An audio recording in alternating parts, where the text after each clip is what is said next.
Мен Исааков Саламат Ош тургунунун ушул жерде жашайм. Ушул менин үйүм болот. Ош окуясында үйлөр күйүп кеткен. Анан бул ушул салып берген 2 комната үйүм баягындай времени жилье деп коет экен. Баягы сапасы салынгандыктан мына дуалдары эметип, көчүп, мен муну ремонт кылганга мен эч кандай эмем жок. Ошон үчүн мындай кылып эметип койгонмун.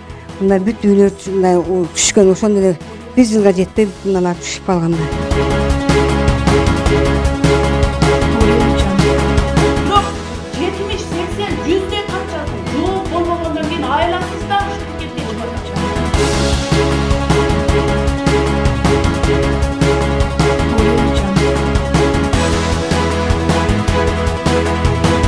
Ар кайсы ушактар жүрүп атат дегенде мындай деп бул сиздерге ачык айтайын. Бул кээ бир адамдар бар бизде. Кан төгүлгөн сайын акча табат. Анча киши бастан митингге болжол.